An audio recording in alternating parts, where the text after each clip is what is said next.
Is the war getting worse for Ukraine? Kiev had hoped an incursion into Russian territory would give it leverage over Moscow. But 2 weeks on, Russia has hit civilian targets as far west as Lviv and is on the verge of taking Pokrovsk. With more innocent civilians dying and safe cities now under attack, can Ukraine turn the tide of the war? I'm Andrea Sankey, and today's Newsmaker is the war in Ukraine.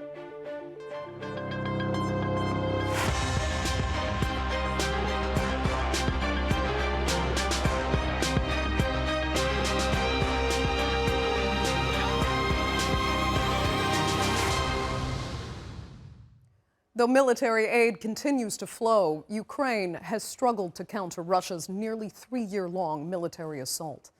While Ukrainian troops were able to seize parts of Russian territory in Kursk last month, Moscow insists the incursion only helped its troops to solidify gains in eastern Ukraine. Meanwhile, the government in Kiev has undergone a major restructuring while Russia's Vladimir Putin attends conferences with world leaders. And even with an ICC warrant out for his arrest, Putin traveled to a signatory country with no problem. Here's a look now at the current military and political state of the war in Ukraine.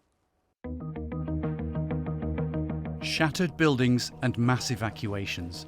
Thousands upon thousands of lives destroyed. After more than a month of ferocious fighting, Russian forces are now just a few kilometers from the highly strategic Ukrainian city of Pokrovsk in the Donbas region. There are people who have left. My sister left, a lot of people. My child's grandmother has even gone to Scotland. It is so sad. I want to cry. This is what I feel. I don't want to go anywhere. I want to be at home. Pokrovsk once housed 60,000 residents and was a bustling road and railway crossroads. Now it's shutting down as Russia's relentless onslaught advances. For Russia, the control of the city is a key step towards its stated goal of fully annexing 4 southern Ukrainian regions known as oblasts into its own territory.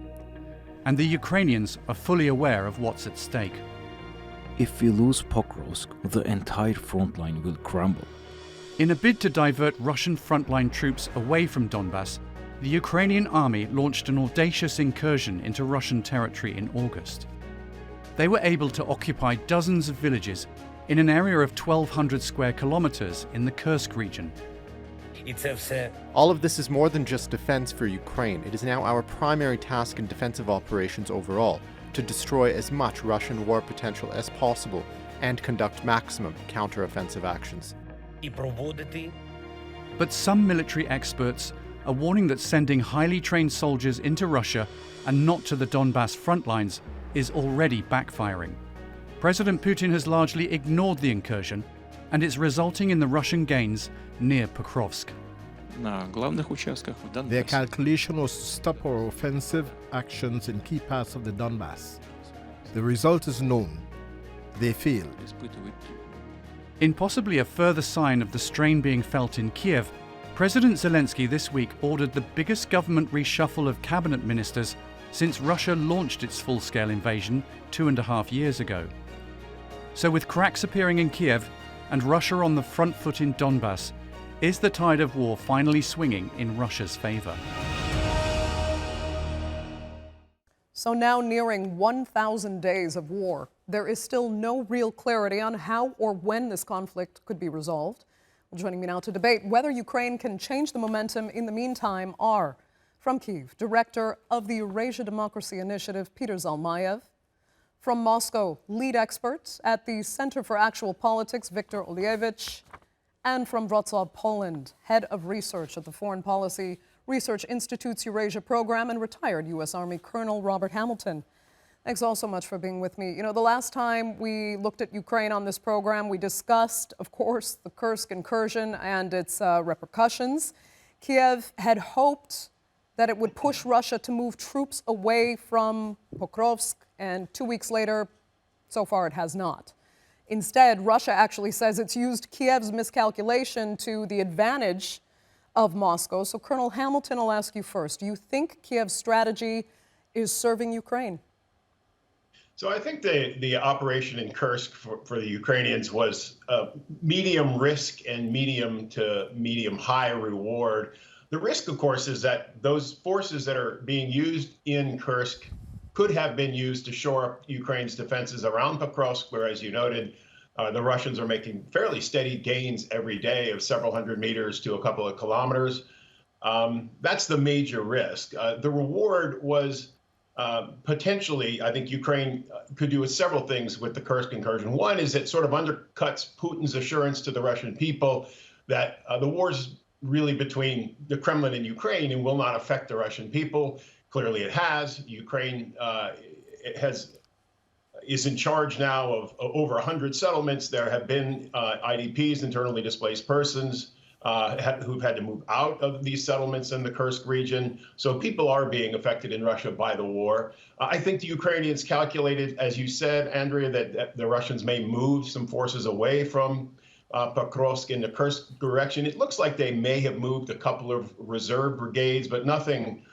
They haven't moved enough forces to blunt their offensive momentum. So that probably was a miscalculation on Ukraine's part, or maybe just sort of a hope that an aspiration or a hope that was not realized. So, Peter, would you accept that it was a miscalculation? And how much is support still behind President Zelensky right now in respect to the last few months of military strategy?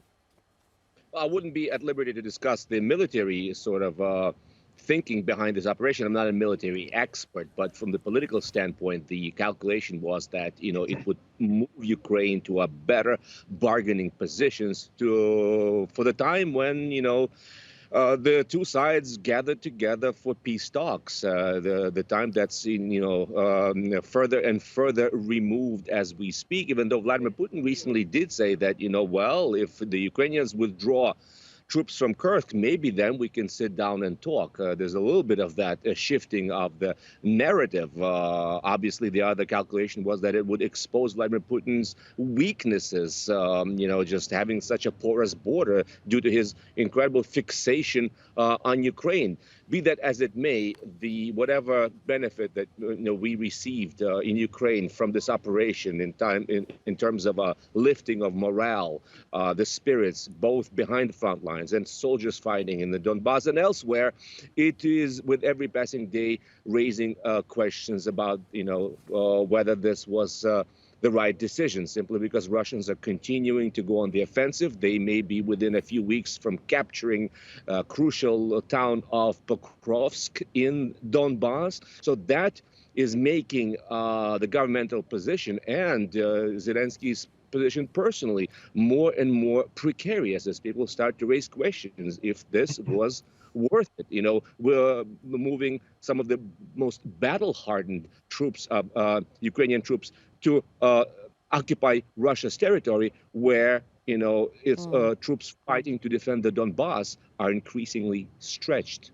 And I want to speak further about Zelensky's potentially precarious position that you mentioned, especially in respect to how the government is being restructured, if I can put it that way, in a minute. But first, let me go to Viktor, because do you think President Putin has just generally been able to ignore what's happening in Kursk? It's been incredibly disruptive, I guess, for the region and for the people there. But in Moscow, it actually seems to have been spun in the Kremlin's favor. Well, actually, if you live in most large Russian cities, you would not be really that much aware that a war was going on if you were not listening to the news every day or reading the news. Life continues as it has for years in large Russian cities. As far as the Kursk region, there are several areas of the Kursk region that have been occupied by Ukrainian troops, but that has stayed a top story in the news for several days after the Ukrainians entered that territory. But from then on, it mostly is a top story for military bloggers and for those who are very keen on various details of the war. But for most people, it's apart also from the people that have suffered in that region, that have been evacuated. Apart from that, most people in Russia are watching things unfold just as they did for the past 2.5 years. It must be said that when we talk about who is winning or who is losing, we have to define how does each side define victory or defeat. If the Ukrainian side defines to this point, they define victory as returning all the territory to the borders that they had in 1991. Well, and that includes Crimea, and that includes the areas of Donbass under Russian control, and that includes the areas in the south. That's an unattainable goal, essentially. Yeah, Viktor, before you go too far on what the final military experts believe that the Ukrainians can do that. Agreement could be. Yeah, let me just stop you there. I just want to speak more about the military maneuvering that's happening at present before we talk more about what potential negotiations could entail. Let me come back to Colonel Hamilton quickly, because we featured a Ukrainian military expert in our report there who said, I'm quoting him, if we lose Pokrovsk, the entire front will crumble. So will they actually lose Pokrovsk, and will that be the end game, at least for that front line? So I think it's likely that Russia will capture Pokrovsk within the next several weeks. Pokrovsk is important. It's an important transportation junction and logistics hub. I don't think it's inevitable by any means that the entire front will collapse if Pokrovsk falls. That what Ukrainians have managed to do and will have to keep doing is ensure the integrity of their lines. In other words, ensure there's not a breakthrough of Russian forces that Russia then can exploit with armored or mechanized forces and get behind Ukrainian lines. That would be dangerous, because then you've got to retreat or withdraw while in contact with an enemy, which is really the hardest thing to do in mechanized warfare. So I would say Pokrovsk will be a loss, and it'll be a significant loss. But as long as Ukraine can maintain the integrity of its defensive lines while moving westward, it's not a fatal loss by any means. Okay.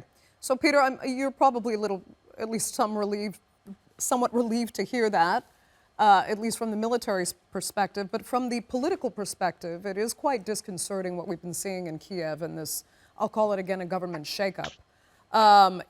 Do you think it was something that was necessary and was just waiting to happen anyway? Or is this potentially destabilizing to have the government in so much disarray at such a crucial time?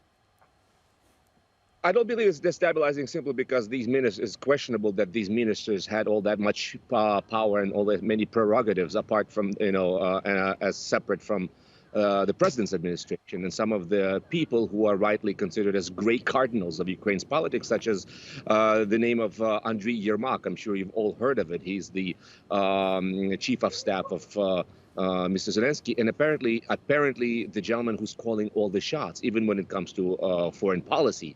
You have to consider a very simple human factor in some of these ministers' decision to step down or be rotated elsewhere. Imagine the stress of being foreign minister for the past 2.5 years of active war, Europe's largest land-based war.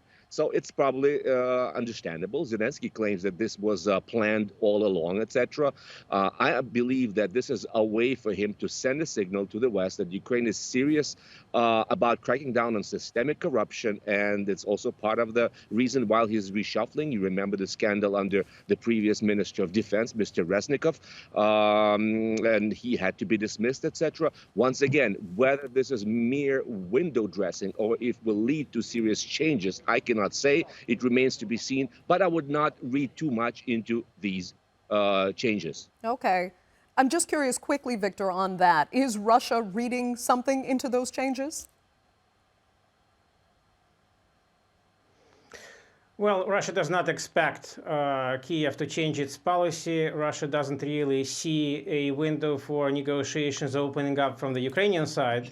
Russia has essentially stated what its conditions are for negotiations, and it is seeing that the Ukrainian president at this point has not revoked his decree which prohibits members of his administration from having talks with Russian officials, from having negotiations. Russia sees that the Ukrainian side is at this point simply not ready for negotiations. It is not ready to compromise. And at some point, both sides, maybe it will happen in several years, probably not in several months. It's likely that this is going to be, unfortunately, for everyone involved, it's likely to be a protracted military conflict. But at some point, it will end in negotiations. The only way for this conflict to end is through a diplomatic solution. Right. And that diplomatic solution needs to involve all sides. And it needs to President involve Putin, both the Russian side and the Ukrainian side. Yeah, President Putin just said at the Eastern Economic Conference that Eastern Donbass is still what Russia is after, and that actually Ukraine's Kursk incursion is helping Russia to achieve that goal. So are we then closer to negotiations at all? Is it simply, from the Russian perspective, only Ukraine that is stopping the parties from sitting down at the table? Because Putin, we also have to remember, has asked India, India and Brazil, for example, to come mediate talks. He wants participation from the global south, not the West. How much is that on the table? Will Russia, if indeed those parties step up, is Russia ready? Well, Russia is ready for negotiations. The Russian Foreign Minister Lavrov has said so on a number of occasions. The head of the Russian Federation Council, which is the upper house of the Russian parliament, Matvienko, has said so during her visit to Indonesia a year ago, and the Russian president has said so also, that Russia is open to negotiations. But we have seen during the Swiss conference that Russia has not even been invited to a conference. How could there be negotiations between sides where one of the sides is not a party to the negotiations?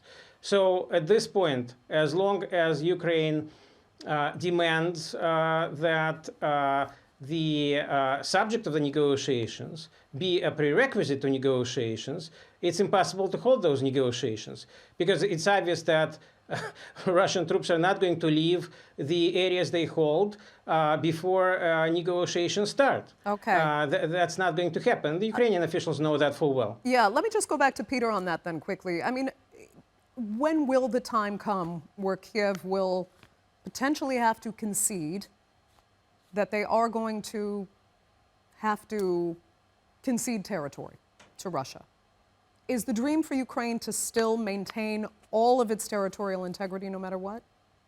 I don't think that is, well, that's the official position, but I think it, if deed, if not in word, has changed. I don't believe you will find many reasonable political scientists or public intellectuals who would claim that a return to the so-called 1991 borders is a feasible option in the near future. What we are really talking about, and Andrea, starting to sound like a broken record for the last at least 3 years. We've been talking about this, and we're talking about what Russia's preconditions or conditions for peace talks would be. Our analysis remains that Vladimir Putin is so fixated on Ukraine that he will accept nothing short of capitulation, once again, if not in word, then in deed, which would mean a hard no to NATO membership, which is considered a big no here in Ukraine that would undermine its security fatally, and a decrease of its army to, let's say, 80,000, essentially turning Ukraine into a sort of Belarus. And finally, a revamping of the elite, a change of the guards. Putin does not want to contemplate Zelensky and his team remaining in power. So you're talking about people who are vested, therefore, in the continuing this conflict, as horrible and politically incorrect as it may sound. How would you expect Zelensky to negotiate the terms of his surrender and his stepping down, especially after he was elected democratically by all Ukrainians? Colonel Hamilton, I can see you agreeing with most of what Peter was saying there. Yeah, I do. And although it's rare that I find myself agreeing with someone sitting in Moscow, I agree with the first part of what Viktor said. And I think that is that the two sides, both sides believe now that they can get a better deal by fighting than by talking, by negotiating. At some point, probably both sides will be exhausted enough that they will feel that they can get a better deal by negotiating. At that point, I think negotiations will happen. There's a couple of problems, though, with the idea of negotiations. First of all, there's no, I don't think there's any faith in Kiev, in any of the European capitals, and certainly not in Washington, D.C., that Russia can be trusted to abide by anything it signs. So aside from a negotiated ceasefire, there's going to have to be some sort of security guarantees for Ukraine. NATO membership is obviously the gold standard. Ironically, when Russia, on the eve of the invasion, the full-scale invasion of February 2022, NATO was not going to admit Ukraine anytime soon. It had promised in 2008 to admit Ukraine and Georgia, but frankly had not moved forward a step by February 2022. Now it's very likely that Ukraine will become a member of NATO when this war ends, assuming it ends with Ukraine still coherent, a still coherent independent. Would you really expect that not to be part of the negotiations, though, that there would have to be a guarantee that Ukraine wouldn't join NATO? Because that is, according to Russia, why really all of this has started in the first place. That's the Russian position, but it's a non-starter, I think, in Kiev, and it's a non-starter with NATO and in Brussels and in Washington, D.C. It's just, it's not conceivable. Okay. I should say, it depends also on the U.S. election in November. If Trump comes to power, then a lot of things that are inconceivable now become conceivable. Very quickly, Colonel Hamilton, I want to stick with you because as an outside observer more, you know, I don't want to minimize this by using this term, but the optics have been very, I guess, empowering for Putin lately. And I mentioned earlier that, you know, not only is he in attendance at a conference that Russia is hosting with a number of world leaders, he just traveled to Mongolia freely, which is an ICC member that was supposed to be obligated to arrest him there. And of course, not only did they not arrest him, they shook hands and pretty much celebrated his arrival there. I mean, it's looking more and more like Putin is the one who is found his place again, at least slowly, so finding his place again in the international community. I think he's finding his place in the global south, but Russia, he never lost his place in the global south. He will not find his place back in Europe. He will not find his place with the United States or any of its partners and allies in the Indo-Pacific region anytime soon. And I don't think he ever will. Putin himself, the Russian government, the Kremlin, but with a change in government, it's certainly possible that Russia could be reintegrated into sort of the Western world, but not under Putin. I just don't see that as possible. Okay. Victor, do you think that's true?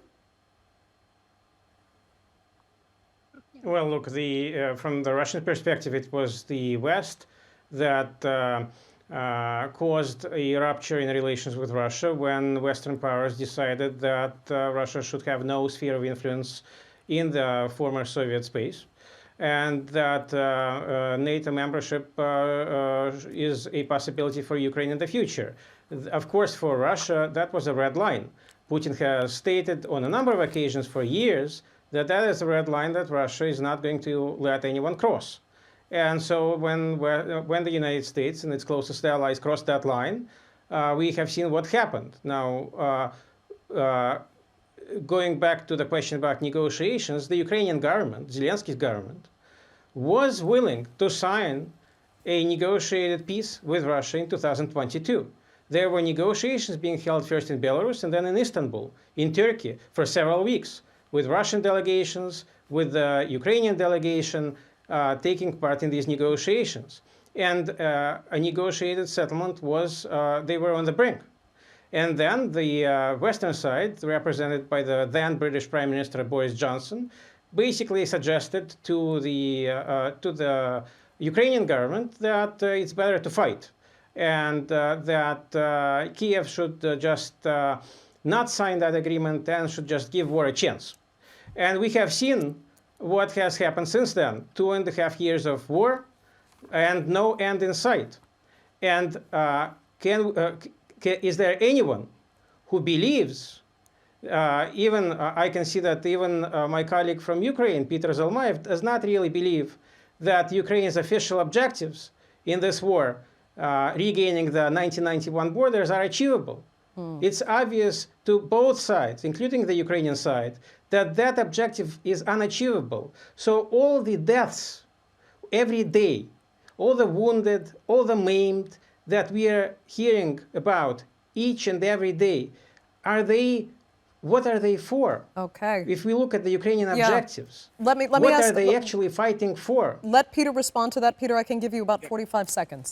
That's a very good question. I think Ukrainians are fighting to be Ukrainians and not Russians. And Vladimir Putin will not contemplate that. He considers Ukraine essentially as an anti-Russian project, as an anti-Russia. He will tolerate nothing short of Ukraine becoming, once again, another Belarus. Ukrainians have seen how Putin deals with the opposition, how people disappear, how it's the rule and the it's the logic of the state trampling over individual rights. Ukraine has cast its lot with a liberal democracy. It wants to be part of Europe, and that remains to be completely incompatible with Vladimir Putin's vision of Ukraine. Okay, Peter Zalmayev, that will have to be the final And word. that is only achievable through a negotiated settlement. That will have to be the final word then for this edition of the Newsmakers. I'd like to thank really all three of my panelists so much for being with us. Greatly appreciated all of your insights. And our viewers, of course, for joining us as well. Remember, you can follow us on X, and do be sure to subscribe to our YouTube channel. I'm Andrea Sankey. We'll see you next time.